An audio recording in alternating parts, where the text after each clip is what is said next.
Hi hello welcome to our channel. నేను మీ సిరి. ఈరోజు మనం చెప్పుకోబోయే కథ ఇష్టమైన సొగడ పార్ట్ 52. ఇక ఆలస్యం చేయకుండా కథలోకి వెళ్దాం. అర్ధరాత్రి మెలకువ వచ్చింది ఉదయ్కి. బద్ధకంగా కదిలాడు. కళ్ళు మూసుకోగానే అతను ధరణిని సొంతం చేసుకున్న ఫీలింగ్. ఆ ఉత్సాహంతోనే మత్తుగా లేచి కూర్చున్నాడు. తల తిప్పి చూసిన అతనికి బోర్లా తిరిగి పడుకున్న అమ్మాయి కనిపించింది. నగ్నంగా ఉన్న ఆమె దేహం వైపు చూసి గర్వంగా నవ్వాడు. ఆమె భుజం పట్టి తన వైపుకు తిప్పుకున్నాడు. ఒక్కసారిగా అతను అదిరిపడ్డాడు. అమృత! అవును, ఈ అమ్మాయి పేరు అమృత. 2-3 సార్లు ధరణితో ఈ అమ్మాయిని చూశాడు. ఉదయ్కి ఏమీ అర్థం కాలేదు. అంతా ఏసీలోనూ అతనికి చెమటలు పట్టాయి. ఒకలాంటి భయం అతనిలో పొంగింది. అతని చేతుల్లో చిత్రవద అనుభవించి చలనం లేకుండా పడి ఉన్న అమృతని చూస్తుంటే అక్కడికి ఎలా వచ్చిందో ఉదయ్కి అర్థం కాలేదు. ఆమె శరీరం అంతా అతని వల్ల ఎంతగా గాయపడిందో అతనికి కనబడుతూనే ఉంది. అమృత మెడ మీద అతనిచ్చిన ఇంజెక్షన్ తాలూకా గుర్తు స్పష్టంగా కనపడుతోంది. నిజంగానే పిచ్చి పట్టినట్టుగా అనిపించింది ఉదయ్కి అమృతని అలా చూస్తుంటే. కళ్ళు నులుముకుని చూసినా అక్కడ ఉన్నది అమృతే. గబుక్కున బెడ్ దిగి బట్టలు వేసుకున్నాడు. ఆ గది అంతా గందరగోళంగా కనిపించింది. గబుక్కున బయటికి పరిగెత్తి చూడగా అతని ఆఫీసు రూమ్ కూడా అలాగే ఉంది. అమృతను సొంతం చేసుకునే క్రమంలో ఆమె అడ్డుకోవడానికి చూసిన గందరగోళం అదే అంతా. వస్తువులన్నీ ఎక్కడంటే అక్కడ పడి పగిలిపోయి ఉన్నాయి.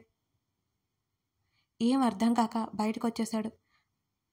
అతనికి లిఫ్ట్ ముందు అమృత బ్యాగ్ కనిపించింది. అది తీసుకున్నాడు. ఖచ్చితంగా అమృత అని మరోసారి కన్ఫర్మ్ అయిపోయింది. అసలు ధరణి రావాలైతే అమృత ఎందుకు వచ్చినట్టు అతనికి అసలు అర్థం కాలేదు. ఆఫీస్ అంతా రాత్రి వెలిగిపోతుంది. అమృత బ్రతికే ఉందా అన్నట్టు పరిగెత్తాడు లోపలికి. భయంగా బెడ్ వైపు అడుగులు వేశాడు. అతనికి చంపేంత ధైర్యం లేదు.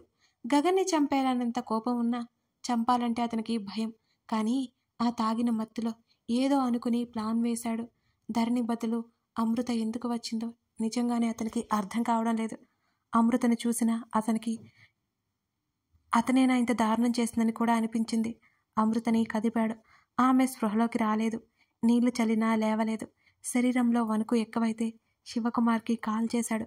మావయ్య! దాదాపు భయపడుతూనే మాట్లాడుతున్న అల్లుడు గొంతు విని, ఏంటల్లుడు? ఇక్కడలో తన అల్లుడు ఫ్లాప్ కాకూడదనుకుంటూ అడిగాడు శివకుమార్. మావయ్య, నువ్వు త్వరగా ఆఫీస్కి రా, ఫాస్ట్గా. ఉదయ్ కంగారు పడిపోతుంటే ఇప్పుడే వస్తాను అని కాల్ కట్ చేసి ఏమైందో అని ఆలోచించుకుంటూ బయలుదేరాడు శివకుమార్. అలాగే షవర్ కింద నిల్చొని తనలో చెలరేగుతున్న భావాలను అదుపు చేసుకోసాగింది ధరణి. తనని భయపెట్టి కంగారు పెట్టి మరో లోకం వరకు తీసుకెళ్లాడు అతను. గాఢమైన కౌగిలితో ఆమె ఎముకలు విరిచేసి అందమైన అదర సంతకం చేసి వెళ్ళిపోయాడు బయటికి. ఒక్కసారిగా ఏదో లోకంలో నుంచి కిందకు తోసేసినట్టు అనిపించింది ధరణికి. కనీసం టవల్ కూడా కనిపించకపోవడంతో ఒక్కసారిగా ధరణికి నీరసం వచ్చేసింది. అక్కడి నుంచి కాస్త బయటికి రాగానే హ్యాంగర్కి టవల్, ఆమె బట్టలు కనిపించాయి. ఆమె పెదవులు విచ్చుకున్నాయి. కాసేపటికి బాత్రూమ్ నుంచి బయటికొచ్చింది. గగన్ అక్కడ కనిపించలేదు. బహుశా బాల్కనీలో ఉన్నట్టున్నాడు. పిచ్చిగా చలేస్తోంది. త్వరగా అతని బ్యాగ్ వెతికి స్వెటర్ కనిపించగానే అది తగిలించుకుంది. తల తుడుచుకోసాగింది. ఆమె బారు కురులు ఆరడానికి ఎక్కువ సమయమే పట్టింది. అతను వచ్చేసరికి బెడ్ మీద కూర్చుని చుట్టూ దుప్పటి కప్పుకుని చేతులు రుద్దుకుంటూ కనిపించింది ధరణి. వెంటనే రూమ్ హీటర్ అతను ఆన్ చేశాడు. ఆమె తల ఎత్తి చూడలేదు. అతను దగ్గరకు వస్తుంటే అప్రయత్నంగా ఆమె గొంతులో గుటకలు పడ్డాయి. ఆమెకు ఎదురుగా కూర్చొని ఆమె చుట్టూ ఉన్న దుప్పటిలాగి ఆమె వేసుకున్న స్వెటర్ చూడగానే విషయం అర్థమైంది అతనికి. చలిగా ఉందా అడుగుతూ ఆమె 2 చేతులను తన చేతులతో బిగించి పట్టుకున్నాడు. అవునన్నట్టు తలాడించింది. అప్పుడే విరిసిన పువ్వులా స్వచ్ఛంగా ఉన్న ఆమె ముఖం వైపు చూస్తూ ఇందాక అతని ఫీలింగ్స్ని ఎంతగా కంట్రోల్ చేసుకోవాల్సి వచ్చిందో అని అతను నిట్టూర్చాడు. ఆమె బట్టలు ఇవ్వడానికి బాత్రూంలోకి వచ్చిన అతనికి షవర్ కింద ఉన్న ఆమె అందాలు గ్లాస్ డోర్ నుంచి అస్పష్టంగా కనబడుతుంటే ఆ క్షణమే ఆమెను సొంతం చేసుకోవాలనిపించింది. ఎంతో కష్టంగా బయటకు వచ్చేశాడు. మళ్ళీ ఏడుస్తూ కూర్చుంటుందని అతనికే తెలుసు కదా. కమ్ అతను పిలవగానే తల అడ్డంగా ఊపింది ధరణి. ఆమె కళ్ళల్లో బెరుకు చూసి ఏం చేయనులే రా అని అతని ఒడిలోకి చేరి అతని కౌగిలించుకుంది. ఎందుకు వచ్చాం ఇక్కడికి అని అడిగింది ధరణి అదే బెరుకుతో. చెప్తా, తొందరెందుకు ఆమె స్వెటర్ తీసేస్తూ అన్నాడు గగన్. చలిగా ఉంది, ఉండనివ్వు అని ధరణి అంటుంటే నువ్వింకా కొంచెం ఎదగాలి. దేని గురించి మాట్లాడుతున్నావు అని అంటుంటే, చెప్పినా వేస్ట్లే నీకు అంటూ ఆమెను తన గౌగిల్లోకి దాచాడు. ఇలాగే ఉండాలి నైట్ అంతా అనగానే ఉలిక్కిపడి చూసింది ధరణి. ఆమె ముఖంలో మారిన ఎక్స్ప్రెషన్స్కి అతను సన్నగా నవ్వుతూ, ఏం ఉండలేవా అని అడిగాడు. తల అడ్డంగా నిలువుగల ఊపేసింది ధరణి. ఆమె గడ్డం పట్టి, మరీ ఎక్కువగా ఊపకు అంటూ ఆమె మోకాలు పట్టి మరింత దగ్గరగా లాక్కున్నాడు. నాకు నిద్ర వస్తోంది, పడుకుంటా అతని స్పర్శకి ఉక్కిరి బిక్కిరి అయిపోతూ చెప్పింది ధరణి. జర్నీ మొత్తం అదే పని నువ్వు చేసింది, మళ్ళీ నిద్ర వస్తుందా అని అడిగాడు. అతని కళ్ళు చిన్నవి చేయగా గుటకల మింగుతో చూసింది ధరణి అతని మొబైల్ అందుకుని ఆమె ముందే మాలవికకి కాల్ చేశాడు గగన్. ఇవాళ ఆఫీస్లో జరిగిన దాని గురించి ప్రకాష్ చెప్తుంటే విన్న మాలవిక చాలా కంగారు పడిపోయింది. గగన్ కాల్ చేస్తున్నాడండి అంది భర్త వైఫ్ ఫోన్ చూపిస్తూ. మాలవిక, విషయం చెప్పకు, ఇంటికి వచ్చాక మాట్లాడుకుందాం అంటూ లైట్ ఆఫ్ చేసి అతను కళ్ళు మూసుకున్నాడు. గగన్ కాల్ లిఫ్ట్ చేసి పిలిచింది Malavika. Mom, are you okay? ఎందుకో తల్లి గొంతు ఉత్సాహంగా పలక్కపోవడంతో అతనికి అనుమానం వచ్చింది. ధరణి మాత్రం బిక్కుబిక్కుమంటూ అతని నుంచి విడిపించుకోవడానికి చూస్తోంది. ఆ గగన్, ఇప్పుడే అలా పడుకున్నాను, నువ్వు కాల్ చేశావు, నువ్వు వెళ్ళిన పని అయిపోయిందా అని మాలవిక అడిగింది. లేదు మామ్ అంటూ ధరణి వైపు చూశాడు గగన్. అదేంటి ఆవిడ అడుగుతుంటే? ఇక్కడ ఒప్పుకోవట్లేదు. అతని మాటల్లో భావం అర్థమై ధరణి చిరుకోపంగా చూస్తూ కళ్ళు దించుకుంది. ఒప్పుకోకపోతే ఒప్పించు, అంతేకాని వదిలేస్తావా ఏంటి అంటున్న తల్లి మాటలకు అతను నవ్వేశాడు. తప్పకుండా ఒప్పించి పని అయ్యాక వస్తాను, ఓకే మామ్, గుడ్ నైట్ అని అన్నాడు అతను. గుడ్ నైట్ కన్నా టేక్ కేర్ అని చెప్పి మాలవిక కూడా కాల్ కట్ చేసింది. మామ్ చెప్పింది విన్నావా? ఇక ధరణి తల ఎత్తి చూడలేదు అతని ఆ మాటకి. ఆమె చేతిని తన చేతిలోకి తీసుకుని ఆమె పొడవాటి వేళ్ల మీద అతను ముద్దు పెట్టుకున్నాడు. గిలిగింతలు పుడుతుంటే అతన్నే చూసింది ధరణి. అతని చిటికిన వేలికి ఉన్న ముద్దెపుటి ఉంగరం ఆమె ఉంగరపు వేలికి అతను తొడిగాడు. నాకొద్దు ఆమె చెప్తుండగానే ఏమాత్రం లెక్క చేయకుండా ఆమె చేతులని మరోసారి ముద్దు పెట్టుకున్నాడు అతను. ఆమె మెడవెనక చేయేసి ముఖాన్ని దగ్గరికి లాక్కొని లుకెట్ మీ తీక్షణమైన స్వరంతో చాలా మెల్లిగా పిలిచాడు. కళ్ళ దించి అతని కళ్ళలోకి చూసింది ధరణి. ఆమె కళ్ళలో భావాలు ఈసారి గమనించి ఆమె చేతిని తన చుట్టూ వేయించుకుని ఆమె అదరాలను మరోసారి అందుకున్నాడు అతను. మరో అరగంట తర్వాత సోఫాలో నిద్రపోతున్న అతన్నే చూస్తోంది ధరణి. మెడ వరకు దుప్పట్లాక్కుని ఏమాత్రం చూపు తిప్పకుండా చూస్తున్నా ఆమెకు నిద్ర పట్టట్లేదు అసలు. తనలో ఓ సునామీ సృష్టించి చక్కగా వెళ్ళిపోయాడు. చేతుకున్న రింగ్ వైపు ఒకసారి చూసుకుంది. ఎప్పటినుంచో అది అతని చేతికే ఉంది. దాన్ని ఇష్టంగా ముద్దాడి ఆమె కళ్ళు మూసుకుంది. అసలు ఎందుకు తీసుకొచ్చాడో మాత్రం ఆమెకి అర్థం కావడం లేదు. అమృత మీద బెడ్షీట్ కప్పి బయటకొచ్చాడు ఉదయ్. శివకుమార్ కోసం అతను ఎదురు చూస్తూ ఉండగా కాసేపటికి అతని గది క్యాబిన్ తెరుచుకుంది. శివకుమార్ లోపలికొచ్చాడు. మావయ్య, ఇప్పుడు ఏం చేయాలో నాకు అర్థం కావడం లేదు తన మావయ్యని చూడగానే అన్నాడు ఉదయ్. ఆ రేవతి కూతురు లోపలుందా? శివకుమార్ గొంతు ఉత్సాహంగా ఉంది. ఇప్పుడు తన అల్లుడికి ఆ పిల్లకి పెళ్లి చేయడానికి ఎవ్వరూ అడ్డుపడరు అనుకున్నాడు అతను. మావయ్య లేదు అనగానే ముఖం అదోలా పెట్టుకుని చూశాడు శివకుమార్. ఏంటల్లుడు నువ్వనేది? మావయ్య, లోపల ధరణి లేదు, అమృత ఉంది అన్నాడు ఉదయ్ చాలా కంగారుగా. అల్లుడు, నువ్వు చెప్పేది ఏంటి? నాకు అర్థం కాలేదు. అమృత ఎవరు అని అడిగాడు శివకుమార్. మావయ్య, పెద్ద తప్పు జరిగిపోయింది అంటూ అతను చేసిన ఘనకార్యం తన మావయ్యతో వివరించాడు ఉదయ్. ఆ మాటలు విన్న శివకుమార్కి మతి పోయినట్టే అనిపించింది. ఏంటల్లుడు నువ్వనేది?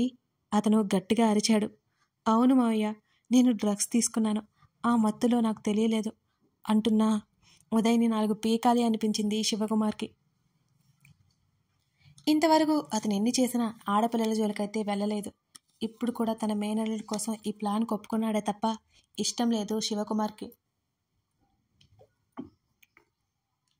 అల్లుడు, ఎంత పని చేసావు అల్లుడు? నీకు ఆ డ్రగ్స్ తీసుకోవద్దని ఎన్నిసార్లు చెప్పాను కోపం అణుచుకుంటూ అన్నాడు శివకుమార్.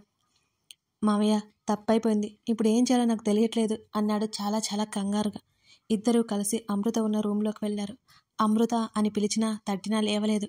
ఉదయ్ ఎంత రాక్షసంగా ప్రవర్తించాడు. శివకుమార్కి తెలియదుగా.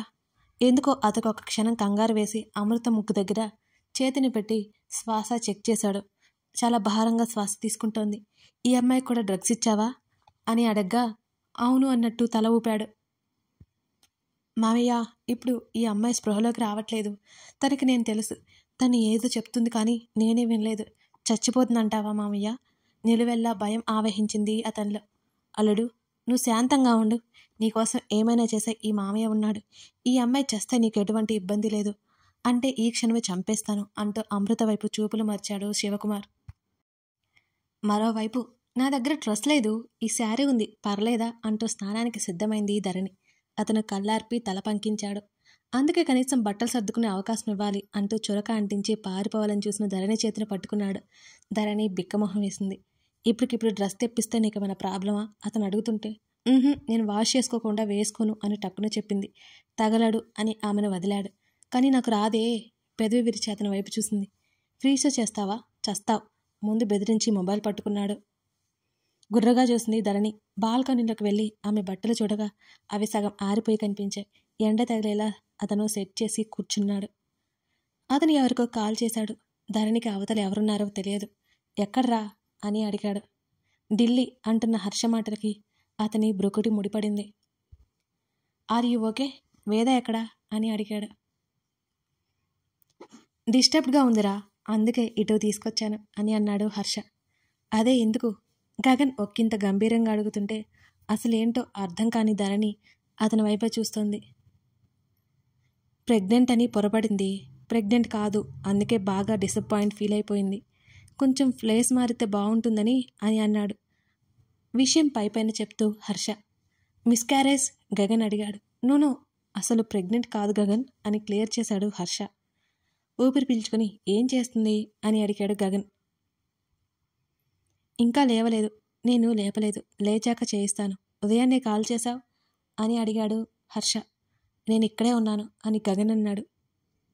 ఏంటి, డార్జిలింగా? ఆశ్చర్యంగా చూశాడు హర్ష. నిన్న నైట్ వచ్చాం అన్నాడు గగన్. నువ్వు ముందే నాకు ఒక మాట చెప్పాలి కదా. ఎక్కడున్నావు? హోటల్, గగన్ చెప్పాడు. నువ్వు ఇంటికెళ్ళు, కీస్ నేను పంపిస్తా. మేము ఈరోజు ఆఫ్టర్నూన్ రిటర్న్ అవుతున్నాం అని అన్నాడు హర్ష. మీరు వచ్చాక వస్తానులే. షూర్ కదా? ష్యూర్. ఏదైనా పని మీద వచ్చావా? లేదు. మరి ఎందుకు అని హర్ష అడిగాడు. వస్తున్నావు కదా, మాట్లాడుకుందాం. టేక్ కేర్ ఆఫ్ హర్ అంటూ కాల్ కట్ చేశాడు గగన్. ఏదో ఆలోచనలో పడ్డట్టుగా ఉన్న అతని ముఖాన్ని చూసి ఏమైంది అని అడిగింది ధరణి. నథింగ్. ఇంకా ఇక్కడే ఉన్నావేంటి నువ్వు అని అడిగాడు గగన్.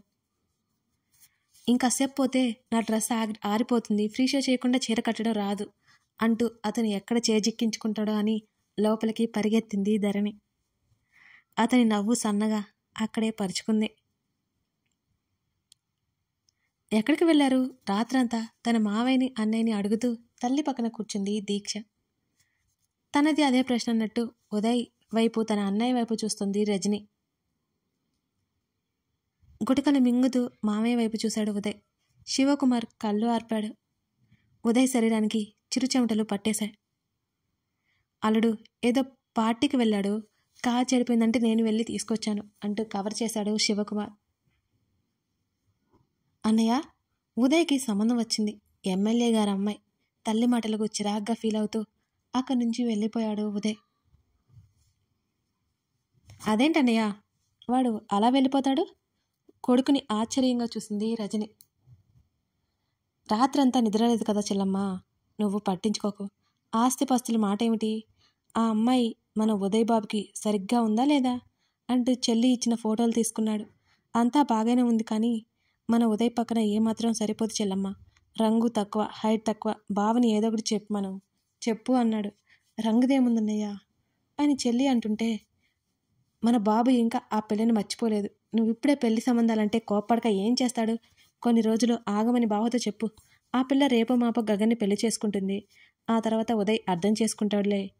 ఏమాత్రం అనుమానం రాకుండా చెల్లితో చెప్పి అక్కడి నుంచి వెళ్ళిపోయాడు శివకుమార్. కథ కొనసాగుతోంది. ఇంతకీ శివకుమార్ ప్లాన్ ఫ్లాప్ అయిపోయింది. ఉదయ్ ప్లాను ఫ్లాప్ అయిపోయింది. వీళ్ళ మధ్య అమృత చిక్కిపోయింది. తర్వాత పార్ట్ కావాలంటే లైక్ చేసి మీకేమనిపించిందో కామెంట్ చేయడం మర్చిపోకండి. అలాగే ఇప్పుడే మన ఛానల్ని చూస్తున్నట్లయితే సబ్స్క్రైబ్ చేసుకోండి. Thank you for watching this video.